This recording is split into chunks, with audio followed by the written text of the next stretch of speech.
اللہ الرحمن الرحیم۔ شروع اللہ کے نام سے جو بڑا مہربان نہایت رحم والا ہے۔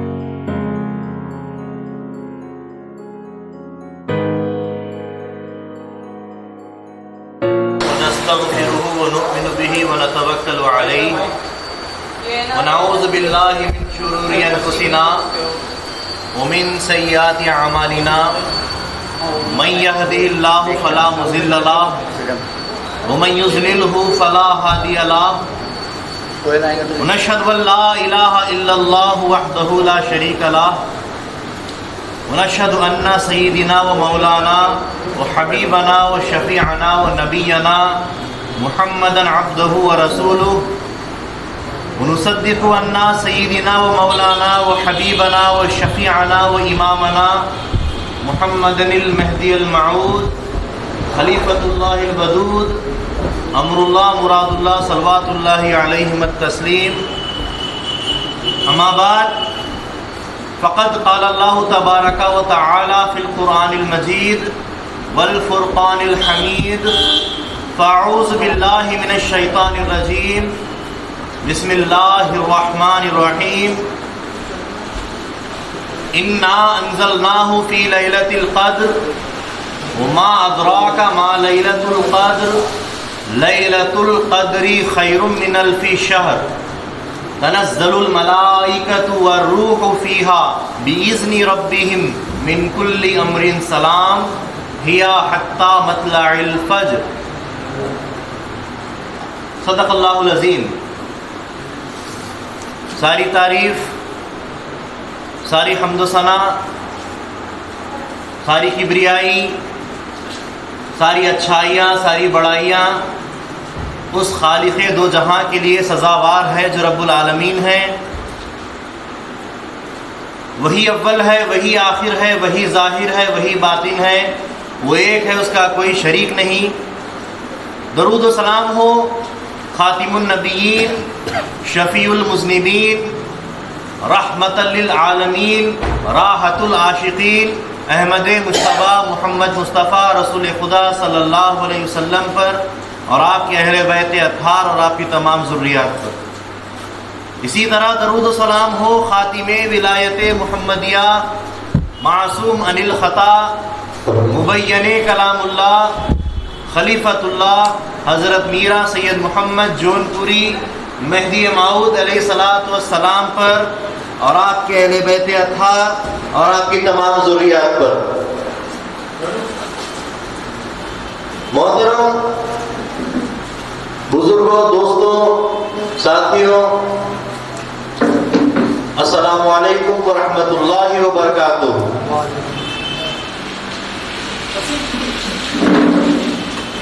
اللہ تعالیٰ نے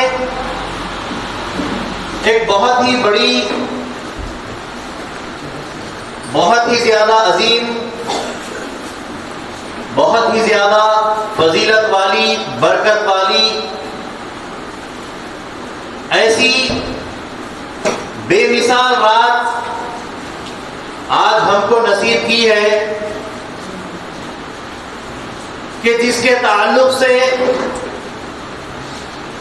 نہ صرف اولیاء، علماء اور خود خدا تعالیٰ نے اپنے کلام پاک میں اس کی تعریف میں ایک پوری سورت نازل فرمائی. وہ عظیم افضل رات شب قدر کی رات ہے. شب قدر بہت زیادہ افضل، بہت زیادہ برتر، تمام کے تمام امت مسلمہ میں اگر کوئی رات سب سے افضل ہے تو وہ یہی رات ہے.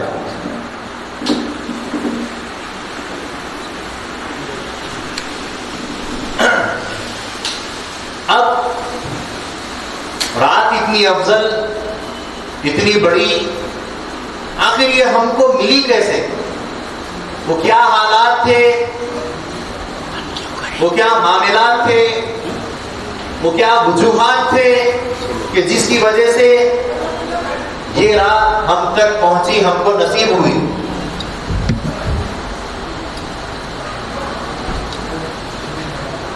خالق کائنات اللہ رب العزت جو ازل سے ہے اور ابد تک رہنے والا ہے، نہ تھا کچھ تو خدا تھا، کچھ نہ ہوتا تو خدا ہوتا، ڈبویا مجھ کو ہونے نے، نہ ہوتا میں تو کیا ہوتا، خدا ہوتا. جب کچھ بھی نہیں تھا تب بھی وہ تھا، جب کچھ بھی نہیں رہے گا تب بھی وہ رہے گا. اللہ تبارک و تعالیٰ نے اپنے وجود کے ساتھ ساتھ ایک اور نور کو پیدا کیا. محمد عربی صلی اللہ علیہ وسلم کے نور مبارک کو اللہ تعالیٰ نے پیدا کیا اور 1000 سال اس نور کو ایک محراب میں، ایک تاب میں رکھ کر اس کو دیکھا کرتا. اس نور سے ایسی انسیت، ایسی محبت، ایسا عشق اللہ تعالیٰ کو ہو گیا کہ وہ محبت اللہ تعالیٰ کی پھر کسی کو نصیب نہیں ہوئی. نور محمد صلی اللہ علیہ وسلم سے اللہ تعالیٰ نے بے پناہ محبت کی. اللہ عاشق رسول، محبوب رسول، پھر اللہ تعالیٰ نے جب اپنے رسول کو، اس نور کو بنایا اور پھر چاہا کہ اب اس نور کی تعظیم کی جائے، اس نور کا مقام ساری دنیا کو، ساری کائنات کو بتایا جائے کہ جس نور سے میں محبت کرتا ہوں اس سے تم بھی محبت کرو. جس نور پر میں درود بھیجتا ہوں، میں سلامتی بھیجتا ہوں، تم بھی اس پر درود اور سلامتی بھیجو. جیسا کہ سورہ احزاب میں اللہ تعالیٰ نے فرمایا ان اللہ وملائکتہ یصلون علی النبی یا ایھا الذین آمنوا صلوا علیہ وسلموا تسلیما. اللہم صل علی سیدنا محمد وعلی آل سیدنا محمد بارک وسلم. یعنی بے شک اللہ اور اللہ کے فرشتے رسول اللہ پر درود اور سلامتی بھیجتے ہیں. اے ایمان والو، تم بھی اللہ کے رسول صلی اللہ علیہ وسلم پر درود و سلام بھیجا کرو. اللہ رب العزت خود رسول اللہ صلی اللہ علیہ وسلم سے بے پناہ محبت کرتا ہے اور اس محبت کو ساری کی ساری کائنات کے لیے لاگو کر رہا ہے کہ میں بھی محبت کرتا ہوں، تم سب بھی محبت کرو. رسول اللہ صلی اللہ علیہ وسلم سے عشق کرو، محبت کرو. اب پھر اللہ تعالیٰ نے کائنات کو پیدا کیا. کیسے پیدا کیا؟ کس چیز سے پیدا کیا؟ حدیث قدسی ہے، اللہ کے رسول صلی اللہ علیہ وسلم فرماتے ہیں کہ لولاک ما خلقت الافلاک. اے محمد، اگر تم نہیں ہوتے تو میں کائنات کو نہیں بناتا، اگر تم نہیں ہوتے تو میں ستاروں کو، سیاروں کو نہیں بناتا، یہ چاند، سورج، دنیایں جتنے بھی ہیں میں یہ کوئی چیز نہیں بناتا اگر تم نہیں ہوتے. اگر تمہاری محبت نہیں ہوتی، اگر تمہاری ذات مراد نہیں ہوتی تو کچھ بھی نہیں بنتا. اور پھر رسول اللہ صلی اللہ علیہ وسلم فرماتے ہیں انا من نور اللہ وکل شیء من نوری. میں اللہ کے نور سے بنایا گیا ہوں اور ساری کی ساری کائنات کا ذرہ ذرہ میرے نور سے بنایا گیا ہے. یہ ایک دنیا نہیں، ایسے ہزاروں دنیایں، کائنات، گیلیکسیز جتنے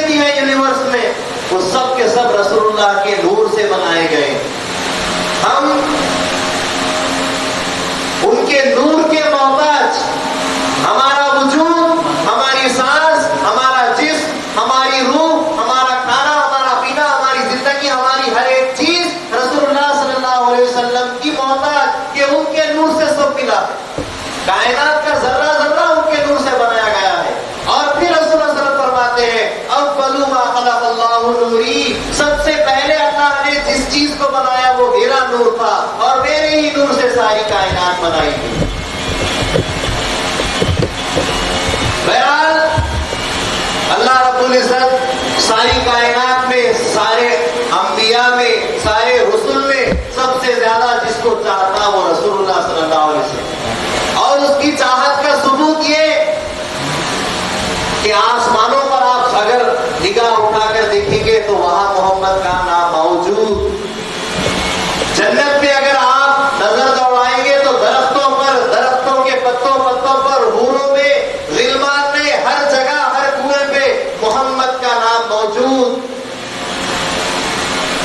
سب سے زیادہ اللہ تعالیٰ محمد کو چاہتا تھا، چاہتا ہے صلی اللہ علیہ وسلم۔ یہی وجہ ہے کہ یہ سارے ثبوت ہم کو مل رہے ہیں کہ اللہ تبارک و تعالیٰ کی چاہت کی نشانیاں ہیں، اللہ تعالیٰ کی محبت کی نشانیاں ہیں۔ اب اللہ رسول اللہ کو سب سے زیادہ چاہتا ہے، مگر چاہت کی جب بات آتی ہے، محبت کی جب بات آتی ہے تو ایک ہوتا ہے محبت کرنے والا، ایک وہ ہوتا ہے جس سے محبت کی جاتی ہے، اور ایک ہوتی ہے محبت۔ تین چیزوں کی تقسیم ہوتی ہے محبت میں، ایک تو محبت کرنے والا محب، دوسرا جس سے محبت کی جا رہی ہے محبوب، اور تیسری چیز ان دونوں کے درمیان وہ لنک، وہ انسیت، وہ محبت۔ محبت کرنے والا یہاں پر اللہ تعالیٰ، جس سے محبت کی جا رہی ہے وہاں رسول اللہ صلی اللہ علیہ وسلم ہے، محبوب خدا آپ ہیں، اور آپ دونوں کا کنیکشن جو جڑ رہا ہے، جو لنک ہے وہ محبت سے ہے۔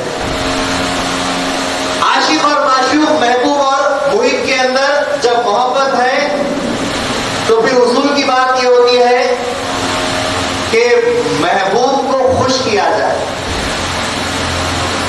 محبت کرنے والا اپنے محبوب کو خوش کرتا ہے، یہ محبت کا اصول ہے۔ اللہ رسول اللہ صلی اللہ علیہ وسلم سے محبت کرتا ہے تو ان کو خوش کرتا ہے، کیونکہ محبت میں محبوب کو خوش کیا جاتا ہے، اس کی خوشی کے خاطر ہر کام کیا جاتا ہے، اور جب محبت انتہا کو پہنچ جاتی ہے تو بھلا برا بھی نظر نہیں آتا، کیونکہ اس کی مرضی کے لیے ہر کام کرنے کے لیے محب تیار ہو جاتا ہے۔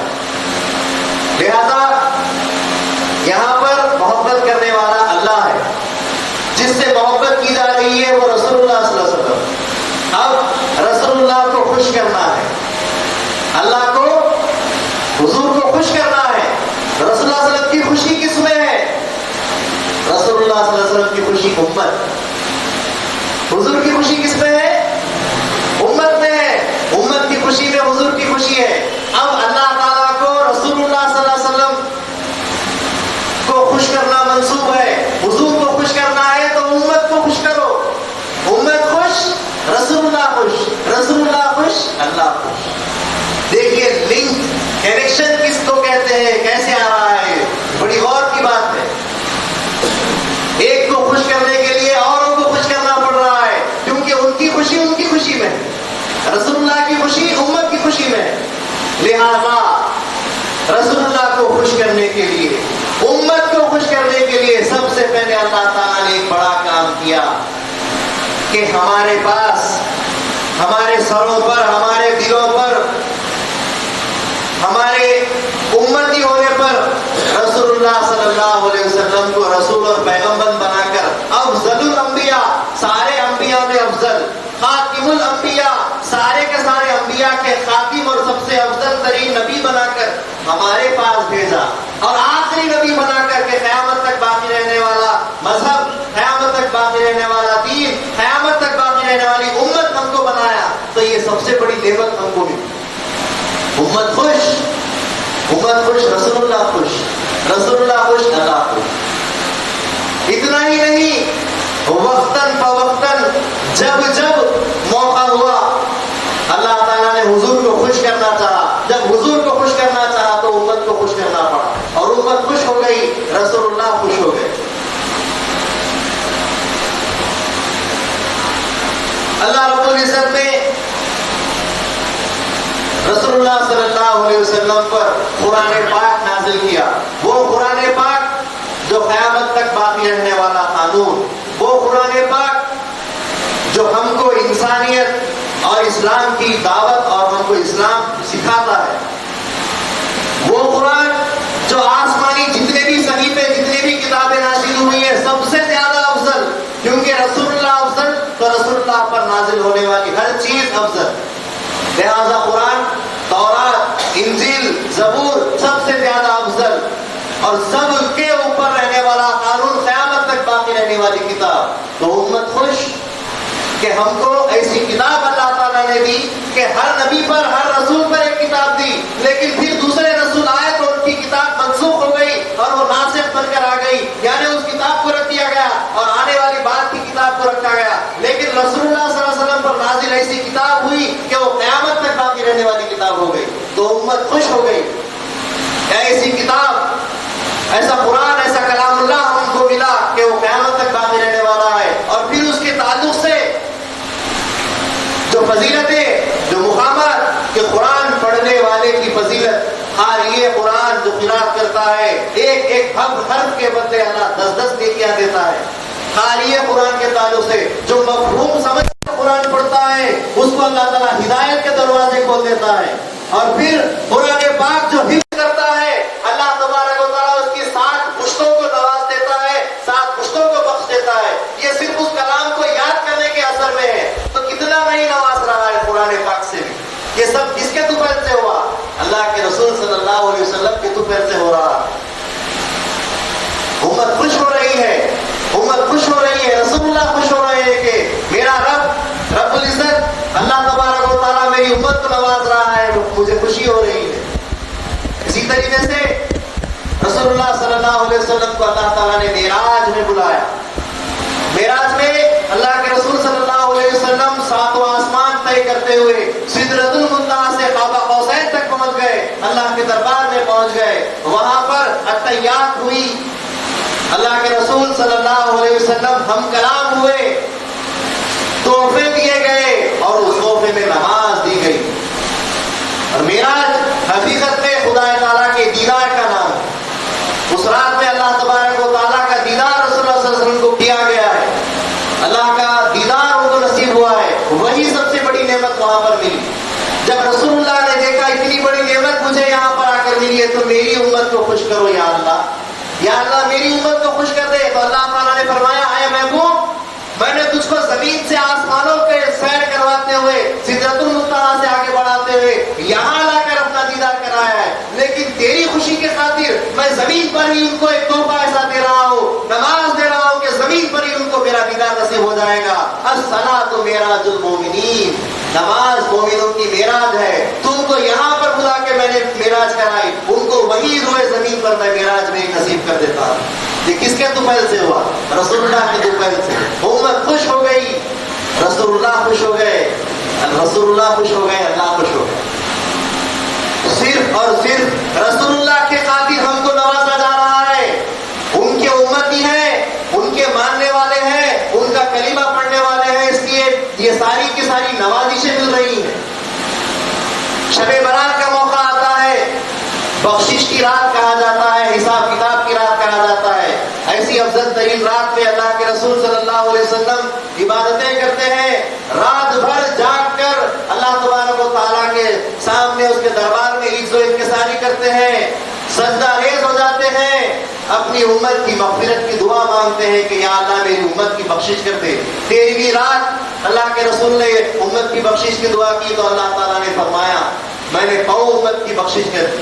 14ویں رات آپ نے پھر اپنی امت کے لیے رات بھر جاگ کر روتے روتے اپنی امت کی بخشش کی دعا مانگی، اللہ تبارک و تعالیٰ نے فرمایا آدھی امت کی بخشش میں نے کر دی۔ 15ویں رات اللہ کے رسول صلی اللہ علیہ وسلم نے آؤ بازاری کی، روتے روتے اپنی امت کی بخشش کی دعائیں مانگی، اللہ تعالیٰ نے فرمایا میں نے بنو کلب کے بکریوں کی برابر ان کی بخشش کر دی، میں نے تمہاری ساری امت کی بخشش کر دی۔ کس کے لیے؟ امت کو خوش کرنے کے لیے رسول اللہ نے امت کو خوش کرنا تھا. امت خوش ہوئی, اللہ کے رسول خوش ہو گئے کہ میری امت کو نواز دیا گیا, میری امت کو خوش کر دیا گیا. وہ خوش ہو گئے اور وہ خوش ہوئے, اللہ خوش ہو گیا کہ میرا محبوب مجھ سے راضی ہے, میرا محبوب جو مانگتا ہے میں دیتا ہوں, میرا محبوب مجھ سے خوش رہے, مجھ سے راضی رہے. تو بس یہاں صرف محبت کی داستان چل رہی ہے جو ہم کو نوازشیں مل رہی ہیں کہ ہمارے پاس جتنی بھی چیزیں ہیں یہ سب رسول اللہ صلی اللہ علیہ وسلم کی محبت کے خاطر اللہ تعالیٰ نے ان سے محبت کی اور اس کی محبت کی جزیے میں, اس محبت کے عوض میں سب چیزیں ہم کو مل رہی ہیں. قیامت کے منظر کے تعلق سے جبرائیل علیہ السلام آ کر فرماتے ہیں کہ اللہ تعالیٰ نے فرمایا ہے کہ قیامت کا منظر ایسا ہوگا کہ لوگ افراتفری میں ہوں گے, نہ باپ بیٹے کا ہوگا, نہ بیٹا باپ کا ہوگا, اور ایسی اس وقت ایسی تپش ہوگی, ایسی دھوپ ہوگی, ایسی گرمی ہوگی, ایسی وحشت ہوگی کہ انسان کے حلق سوکھ جائیں گے اور ہزار پانی وہ پی لے, ندیوں کے ندیاں, نہروں کے نہریں بھی اگر, کنویں کے کنویں بھی اگر وہ پی لیں گے تب بھی ان کی پیاس نہیں بجھے گی. کہ وہ قیامت کا منظر ہے, قیامت کا ماحول ہے, اور وہاں پر ایسی ہولناکی, ایسی ہیبت ہوگی کہ قرار نہیں ملے گا.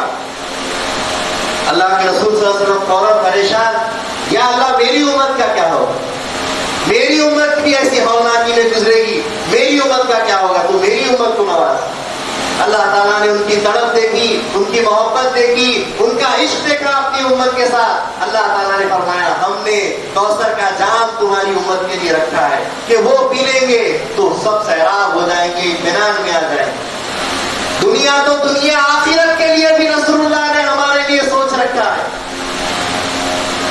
لوگ افراتفری میں ہوں گے, حساب کتاب کا ماحول ہوگا, اللہ رب العزت سب کا حساب کتاب کر رہا ہوگا.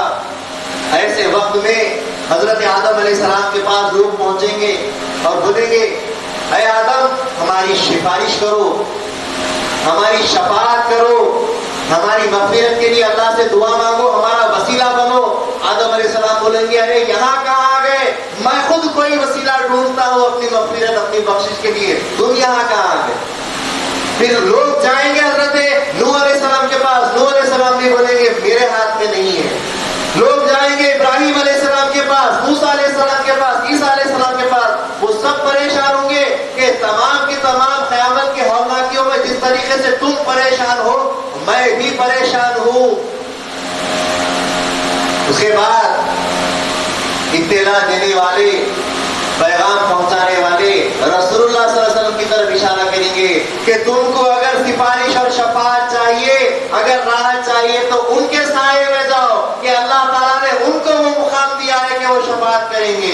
تو اللہ کے رسول صلی اللہ علیہ وسلم قیامت میں بھی ہمارے لیے ہر قسم کی تیاری کرتے جا رہے ہیں. یہ ہم سے محبت ہے ان کی, اور اللہ تعالیٰ ان کی محبت کی خاطر اپنی محبت نچھاور کرتے جا رہا ہے. شافعِ محشر منزل الذی یشفع عندہ, نہ صرف رسول اللہ شفاعت کریں گے بلکہ اللہ تبارک و تعالیٰ کی طرف سے جس کسی کو اجازت ملے گی وہ بھی شفاعت کرے گا.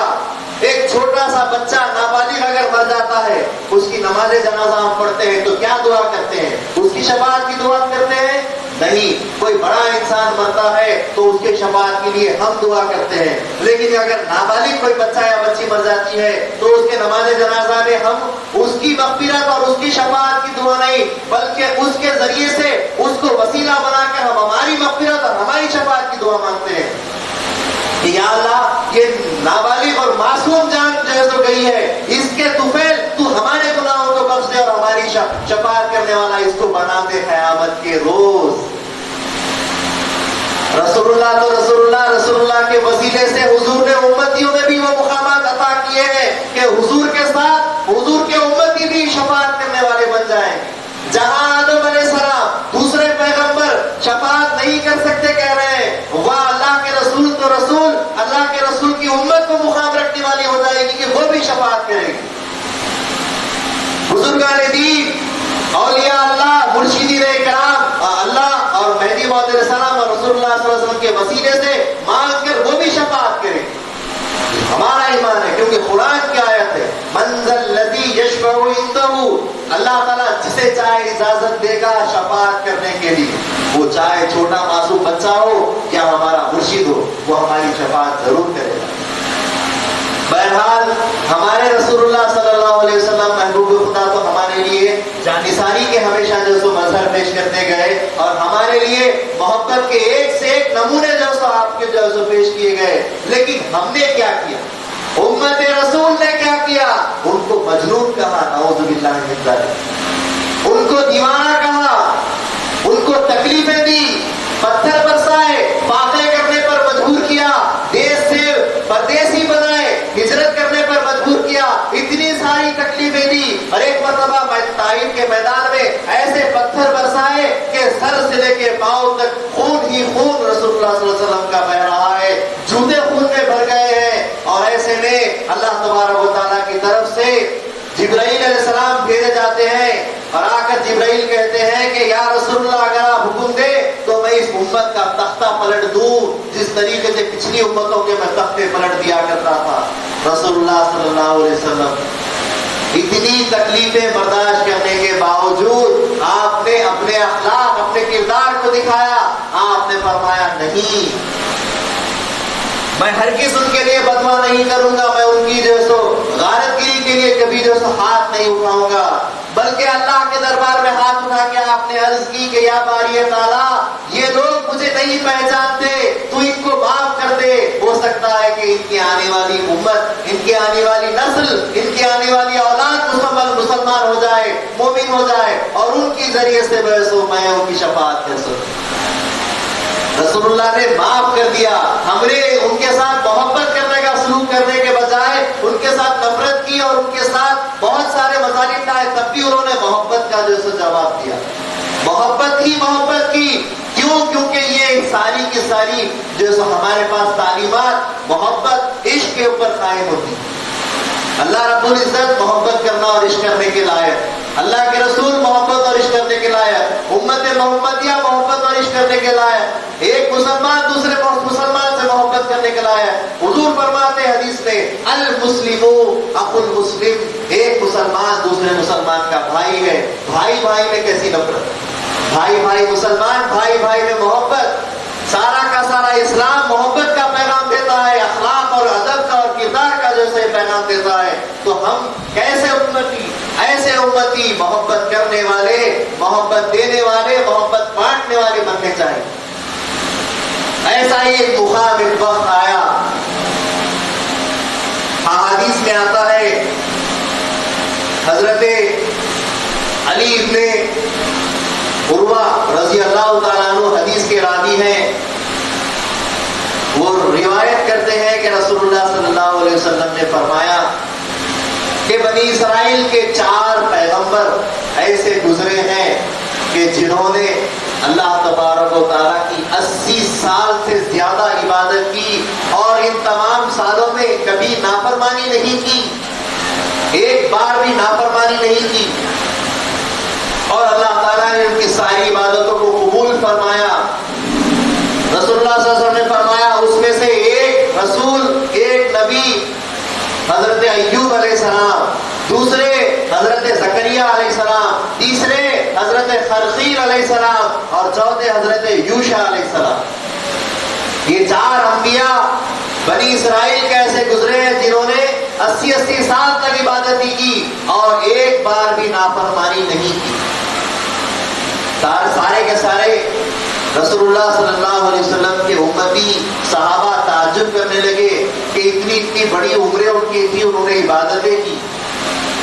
اس کے بعد حضرت امام محمد غزالی رحمۃ اللہ علیہ اپنی کتاب مکاشفۃ القلوب کے صفحے نمبر 600 میں یہ حدیث لکھتے ہیں۔ حدیث کے راوی حضرت عبداللہ ابن عباس رضی اللہ تعالیٰ عنہ ہے، وہ روایت کر رہے ہیں کہ رسول اللہ صلی اللہ علیہ وسلم نے فرمایا کہ اسی طریقے سے بنی اسرائیل کا ایک شخص بہت ہی زیادہ عابد، بہت ہی زیادہ اللہ والا گزرا ہے، جس کا نام شمعون ہے۔ حضرت شمعون کے تعلق سے رسول اللہ صلی اللہ علیہ وسلم فرماتے ہیں کہ انہوں نے 1000 مہینے تک اللہ تبارک و تعالیٰ کی عبادت کی۔ کیسی عبادت؟ روزے کی حالت دن بھر رہتے تھے اور 2 ہاتھوں میں تلوار لے کر کافروں سے جہاد کرتے تھے۔ بحالت روزہ میدان جنگ میں جہاد کرتے تھے اور رات بھر کھڑے ہو کر اللہ تعالیٰ کی عبادت کرتے تھے۔ اس طریقے سے 1000 مہینے تک حضرت شمعون نے عبادت کی اور اس عبادت کو اللہ تعالیٰ نے قبول فرمایا۔ ایسی عبادت سارے کے سارے صحابہ تعجب کرنے لگے۔ آئندہ کچھ دیر کے بعد میں اس تمام واقعے کو بھی لاؤں گا کہ حضرت شمعون کون تھے، کیسا انہوں نے عبادت کی، ان کا کیا ہوا، میں انشاءاللہ بولوں گا۔ لیکن یہ ساری باتیں سننے کے بعد امت محمدیہ پریشان ہو گئی کہ یا رسول اللہ 80 سال تک انہوں نے عبادت کی، 80 سال تک جہاد کیا کافروں کے ساتھ، 80 سال تک یعنی 1000 مہینہ 80 سے 83 سال ہوتے ہیں، اتنے سالوں تک روزہ رہے، اتنے سالوں تک ہر رات کھڑے ہو کر عبادت کیے، کیا زبردست شخصیت نہیں ہوگی وہ؟ کیا اللہ تبارک و تعالیٰ کی عبادت نہیں کی ہے اس نے؟ کیا اللہ کے مقبول نہیں بنے ہوں گے؟ ہم نے ایسی بات کہا یا رسول اللہ، آپ نے تو فرما دیا ہے آپ کے حکم کے مطابق امت محمدیہ کی عمر تو 60 سے 70 کے درمیان کی ہے۔ آپ کا حکم ہے، آپ نے فرمایا کہ میری امت کی عمر 60 سے 70 کے درمیان کی ہوگی، اس سے زیادہ نہیں ہوگی، اس سے زیادہ اور کم لوگ ہوں گے جو جی لیں گے، لیکن عمر ایک حد، اس کی جو حد بندی کی ہے وہ ہے 60 سے 70۔ تو یا رسول اللہ آپ نے تو اس امت کے تعلق سے، آپ کی امت کے تعلق سے فرما دیا ہے کہ 60-70 سال کی ہماری عمر ہی ہے، تو 80 سال کی عبادت، 83 سال کی عبادت ہمیں نصیب کہاں؟ ہم کیسے وہ عبادت کریں گے؟ لہذا 60 سال کی اگر ہماری عمر ہے تو 20 سال تو ہمارے سونے میں چلے جاتے ہیں کہ 24 گھنٹے میں سے 8 گھنٹے ہم سوتے ہیں، تو پاؤ حصہ، 1/3 حصہ تو سونے میں چلا گیا، 20 سال تو صرف ہم سونے میں چلے جائیں گے، 20 سال ہم جوان ہونے میں چلے جائیں گے، 20 سال بیوی بچے دنیا دار یہ ساری چیزیں، اور ساتھ میں تھوڑی بہت جیسے ٹوٹی پھوٹی ہماری عبادت، تو کیا ہماری عبادت، کیا ہماری ریاضت، کیا اللہ تبارک و تعالیٰ ہم کو قبول کرے گا؟ آپ فرماتے ہیں کہ ہم امت محمدیہ ہے، لیکن ہمارا مقام سے بڑھ کر تو مقام حضرت شمعون کا، بنی اسرائیل کے لوگوں کا نظر آتا ہے۔ یہ بات سنتے ہی رسول اللہ صلی اللہ علیہ وسلم بھی حیران، سوچ میں ڈوب گئے کہ واقعی کہیں قیامت کے دن، قیامت کے روز میری امت عبادت اور عمل کے معاملے میں پیچھے نہ رہ جائے اور دوسری امتیں آگے نہ نکل جائیں، یہ سوچ رہے تھے، پریشان تھے۔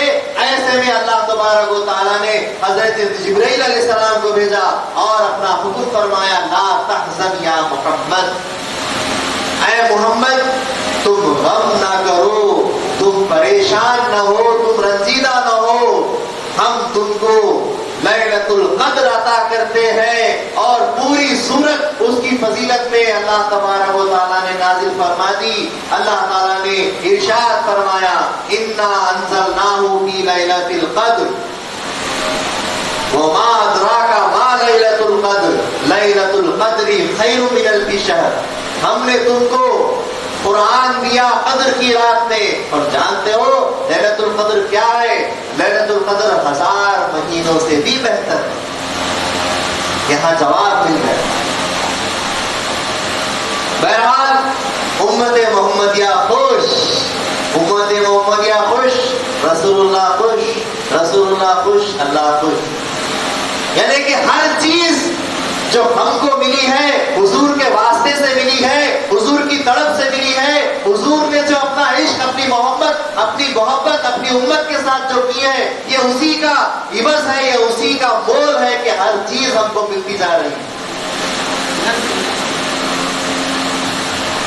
لہذا اللہ تعالیٰ نے اپنے کلام پاک میں ارشاد فرمایا، انا انزلناہ فی لیلۃ القدر، بے شک ہم نے اس کو یعنی قرآن کو قدر کی رات میں نازل کیا۔ اب قدر کی رات سال بھر میں کہاں ہے؟ ڈھونڈنا پڑے گا۔ یہ لیلۃ القدر اگر 12 مہینوں میں سے کون سے مہینے میں آتی ہے، ڈھونڈنا پڑے گا۔ تو اللہ تعالیٰ نے خود ارشاد فرما دیا، شہر الرمضان الذی انزل فیہ القرآن، رمضان وہ مہینہ ہے جس میں ہم نے قرآن کو نازل کیا۔ جب قرآن رمضان میں ہے تو قدر والی رات بھی رمضان میں ہے، کیونکہ انا انزلناہ فی لیلۃ القدر، ہم نے قرآن کو قدر والی رات میں نازل کیا ہے، اور وہ قرآن رمضان میں نازل ہوا ہے، تو 12 مہینوں میں سے رمضان وہ مہینہ ہے جہاں پر ہم کو قرآن نازل ہوتا ہوا ملتا ہے۔ تو شب قدر کی افضل ترین یہ رات بھی ہم کو رمضان میں ملتی ہے۔ چلیے نزدیک آ رہے ہیں، سال بھر میں سے ایک مہینہ مل گیا، اب مہینے میں رمضان کے مہینے میں آخر کون سی وہ رات ہے جس کو اللہ تعالیٰ نے شب قدر فرمایا ہے، لیلۃ القدر فرمایا ہے؟ رسول اللہ صلی اللہ علیہ وسلم نے ارشاد فرمایا، انی ارأیتها فنسیت، مجھے یہ رات بے شک بتلائی گئی لیکن پھر بھلا دی گئی، اور آنے والی شخصیت مہدی موعود علیہ السلام، ان کی ذات سے اس رات کا ظہور ہوگا۔ مجھے یہ رات بتلائی گئی ہے لیکن پھر بھلا دی گئی کہ مہدی موعود جو ولایت مصطفیٰ ہے، باطن مصطفیٰ ہے، ان کے ذریعے سے اس رات کا ظہور ہوگا، اور تب پابندی کے ساتھ اس رات میں عبادت کی جائے۔ اور پھر رسول اللہ صلی اللہ علیہ وسلم نے فرمایا، التمسوها فی العشر الاواخر من رمضان فی کل وتر، تم اس رات کو، حدیث ہے متفق علیہ حدیث ہے، یعنی بخاری اور مسلم کی حدیث میں کہہ رہا ہوں کہ اللہ کے رسول نے فرمایا، اس رات کو تم ڈھونڈنا چاہتے ہو تو رمضان کے آخری 10 راتوں کی طاق راتوں میں ڈھونڈا کرو۔ طاق راتیں یعنی 30ویں رات، 23ویں رات، 25ویں رات، 27ویں رات، 29ویں رات، یہ طاق راتیں جو کٹتی نہیں ہے، جس کو وتر کہا جاتا ہے، ان وتر والی راتوں میں تم شب قدر کو ڈھونڈا کرو، شب قدر میں عبادتیں کیا کرو۔ انہی راتوں میں سے ایک رات شب قدر کی ہے، ہم اور نزدیک آ گئے۔ یا تو سال بھر میں شب قدر ڈھونڈنا تھا، رمضان میں آیا، رمضان میں آئی وہ رات، اس کے بعد آخری 10 راتوں میں سے طاق راتوں میں اور نزدیک آ گئے، طاق راتوں میں وہ رات آ گئی، حضور کا فرمان۔ اب ان راتوں میں ڈھونڈنے کا حکم دے دیا گیا، کس کو حکم دیا؟ صحابہ کو حکم دیا۔ موجود کون تھے ان کے سامنے؟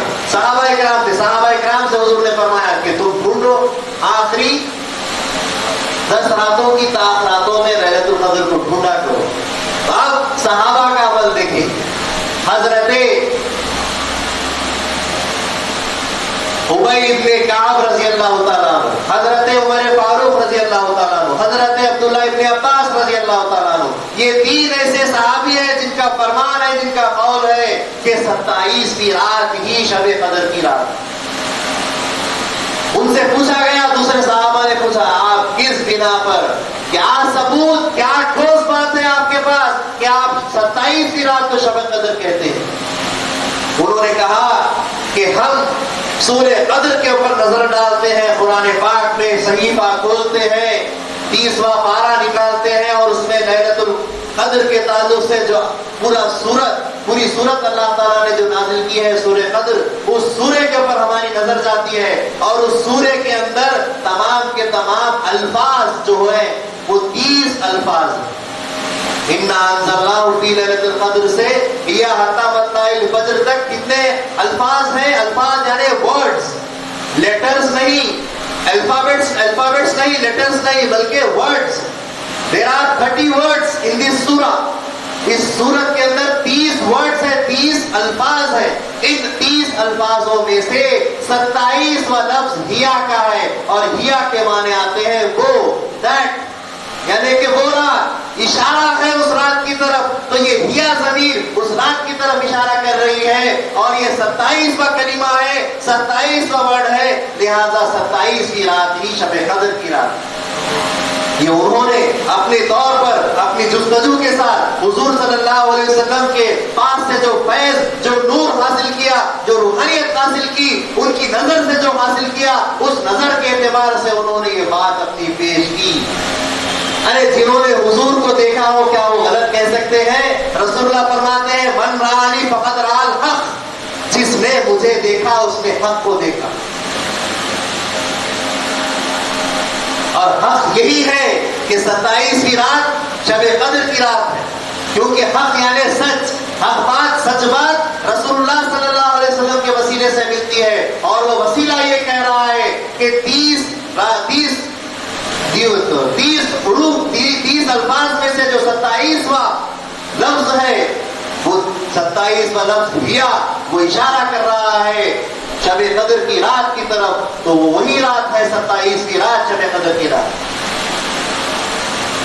بخاری شریف کے مترجم شارح بخاری حضرت ابن حجر اسقلانی رحمت اللہ علیہ فتح الباری، جنہوں نے شرح لکھی ہے بخاری کی، وہ بخاری کی شرح فتح الباری میں اسی صورت کے تعلق سے لکھتے ہیں ایک روایت، اور حضرت علی کرم اللہ وجہہ بھی کہتے ہیں کہ سورہ قدر میں لیلۃ القدر 3 بار آیا، انا انزلناہ فی لیلۃ القدر وما ادراک ما لیلۃ القدر لیلۃ القدر خیر من الف شہر۔ لیلۃ القدر 3 مرتبہ آیا ہے۔ حضرت علی کرم اللہ وجہہ علم الحساب کے بہت ماہر، یوں کہا جاتا ہے کہ اسلام میں سب سے زیادہ علم الحساب یعنی میتھمیٹکس حضرت علی رضی اللہ تعالیٰ عنہ کی طرف سے آئی ہے، آپ کا بہت بڑا مقام تھا علم الحساب کے اندر، لہذا حضرت علی رضی اللہ تعالیٰ عنہ اور حضرت حافظ ابن حجر اسقلانی رحمت اللہ علیہ کا قول ہے، یہ دونوں حضرات ارشاد فرماتے ہیں کہ لیلۃ القدر کا جو سورہ ہے اس میں لیلۃ القدر 3 بار آیا ہے، اور لیلۃ القدر جو یہ ورڈ ہے، اس ورڈ میں 9 لیٹرز ہیں، 9 حروف ہیں، لام یہ لام تے، لیلۃ القدر الف لام قاف دال رے، کتنے ہو گئے؟ 9 حروف ہو گئے۔ کتنے بار آئے ہیں یہ 9 حروف؟ 3 بار آئے ہیں۔ 9 سے 3 کو ضرب دیا جائے، ملٹیپلائی کیا جائے، کیا آتا ہے؟ 27 آتا ہے، تو 27 عدد آ گیا۔ آپ نے فرمایا یہی ہے وجہ جو اللہ تبارک و تعالیٰ نے ہم کو ہماری جستجو اور رسول اللہ صلی اللہ علیہ وسلم کے طفیل سے ہم کو یہ عقل سلیم دی، ہماری عقل میں یہ نورانی عقل آئی کہ ہم نے 27ویں شب کو پہچانا اور 27ویں شب کو شب قدر مانا اور اس میں عبادت کی۔ چلیے بات یہاں بھی صحابہ کی رہی، حضور نے فرمایا تھا کہ آپ لوگ تلاش کرو، اب ہم حضور کا عمل دیکھنا ہے۔ صحابہ اپنی اپنی طور پر اپنے اپنے دلائل اپنی اپنی طرف سے جستجو کر کے عمل کرے، وہ بات تو ٹھیک، لیکن رسول اللہ کا عمل کیا تھا؟ تو میں آپ کو پروف دیتے ہوئے بات کر رہا ہوں۔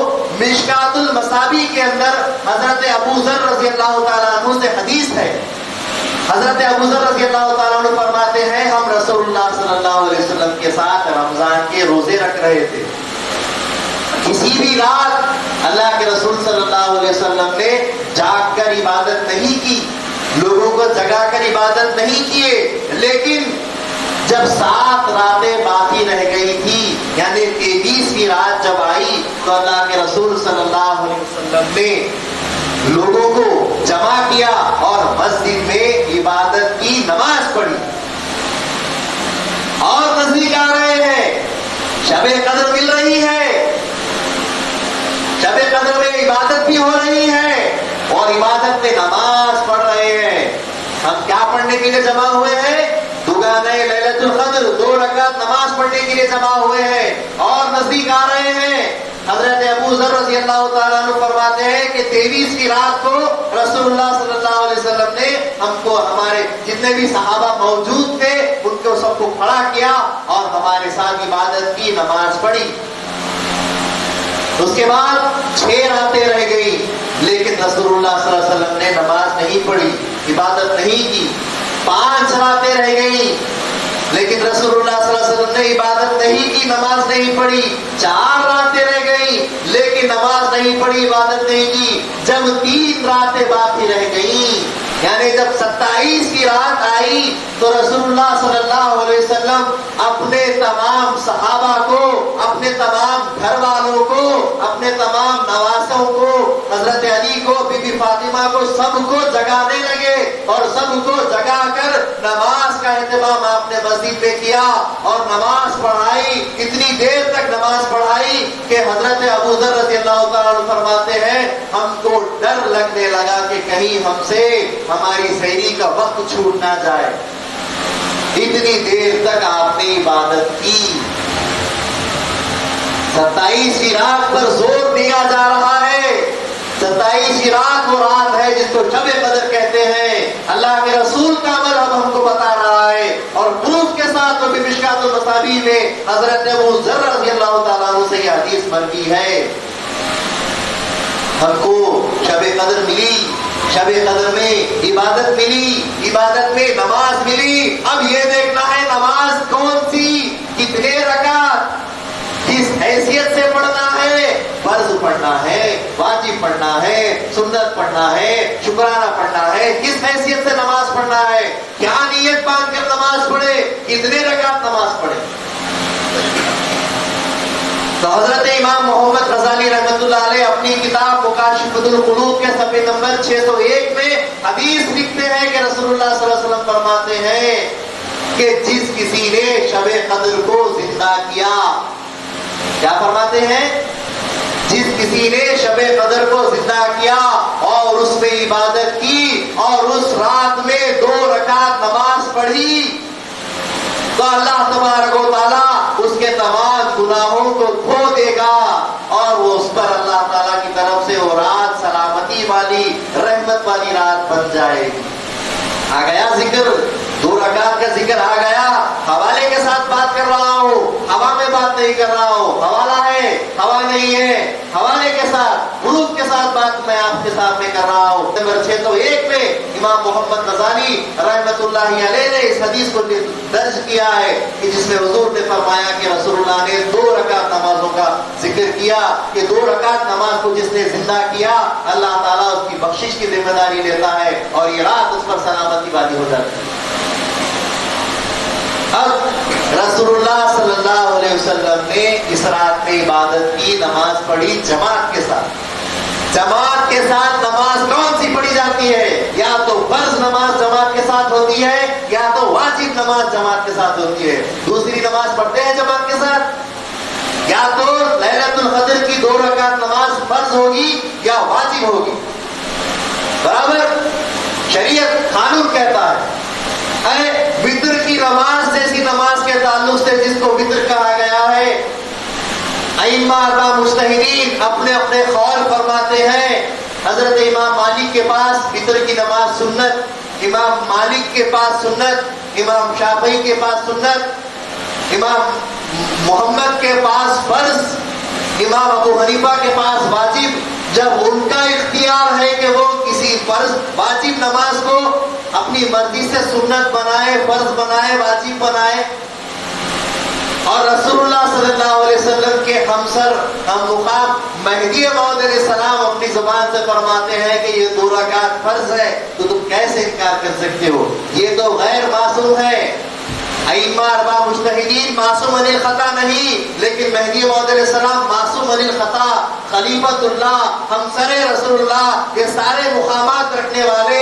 آپ نے مقام کہا میں جب آپ اپنا دائرہ باندھ کر وہاں بیٹھے تھے, ایسے میں آدھی رات میں اللہ تعالیٰ کا حکم ہوا, اے سید محمد جون پوری اٹھو, اس رات کو بیدار کرو, اس رات میں سب کو جگاؤ کہ یہ رات بھی شب قدر کی رات ہے اور اس رات میں عبادت کرو, 2 رکعت نماز فرض کی حیثیت سے ادا کرو اور اللہ تعالیٰ کا شکر بجا لاؤ کہ تمہارے اس ذریعے سے اس رات کو پھر سے دوبارہ ظاہر کیا گیا.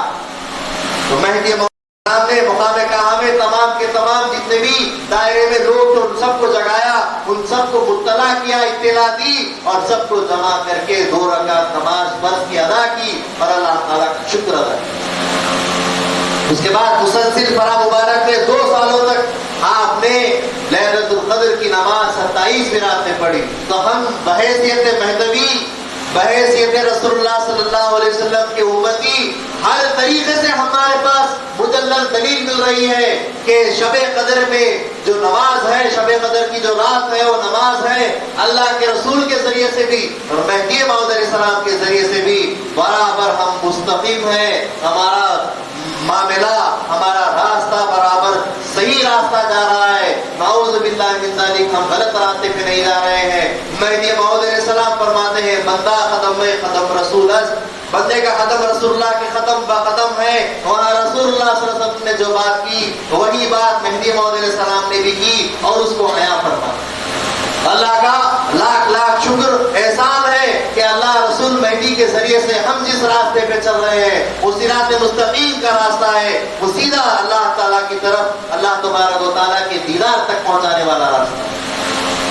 تو اس طریقے سے لیلۃ القدر ہم کو ملی، انا انزلناہ فی لیلۃ القدر، ہم نے قرآن کو لیلۃ القدر میں نازل کیا۔ وما ادراک ما لیلۃ القدر، جانتے ہو لیلۃ القدر کیا ہے؟ عرب زبان میں اگر کسی چیز کا مقام بتلانا ہوتا ہے تو سوالیہ جملہ استعمال کرتے ہوئے، تعجب بھرا جملہ استعمال کرتے ہوئے اس کو استعمال کر کے بتاتے ہیں کہ جانتے ہو کہ اس کا مقام کیا ہے، یعنی ان کا سوال کرنا ہی اس کے مقام کو بتلا دیتا ہے کہ پتا بھی ہے تم کو کہ کیا ہے، یہ کہنا ہی اس کا مقام بتلا دیتا ہے کہ لیلۃ القدر کیا ہے۔ لیلۃ القدر خیر من الف شہر، لیلۃ القدر 1000 مہینوں سے بہتر ہے۔ وہ 1000 مہینے جو حضرت شمعون نے عبادتیں کی ہیں ان 1000 مہینوں سے بھی ایک رات یہ بہتر ہے۔ اگر تمہاری عمر 60 سال کی ہوتی ہے، اگر تم 60 سال میں جوانی میں شعور میں آنے تک 15 سال کی عمر سے بھی اگر اس رات کو برابر اہتمام کے ساتھ ادا کرتے ہو تو کتنی راتیں آپ کو ملی، اور وہ کتنی راتیں کتنے 1000 مہینوں سے بہتر ملے۔ سوچنے کی بات ہے کہ امت محمدیہ کے لیے رسول مہدی نے بہت سارے کام کیے، لیکن صرف ہم کو ان کا عشق بجا لاتے ہوئے ان کی پیروی، ان کا عمل کرنے کی ضرورت ہے، اور کوئی کام کرنے کی ضرورت نہیں ہے۔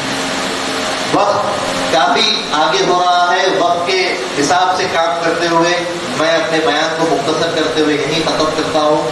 میں اللہ تعالیٰ سے دعا کرتا ہوں کہ اللہ تبارک و تعالیٰ ہماری ٹوٹی پھوٹی عبادتوں کو، ٹوٹے ٹوٹے روزوں کو اب اللہ تعالیٰ اپنے رحم و کرم سے قبول فرمائے۔ ہم سے جو بھی خطائیں گناہ ہوتے ہیں اللہ تعالیٰ اپنے رحم و کرم سے معاف فرمائے۔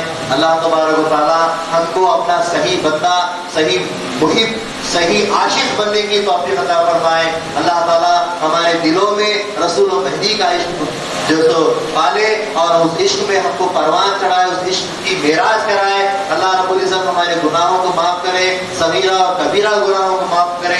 اللہ تبارک و تعالیٰ سے دعا ہے کہ اللہ تعالیٰ قبر میں ہمیں عذاب سے بچائے، قیامت میں ہمیں دوزخ کی آگ سے بچائے۔ اللہ تعالیٰ ہمیں اپنے دیدار سے سرفراز فرمائے۔ آمین۔ وآخر دعوانا الحمدللہ رب العالمین۔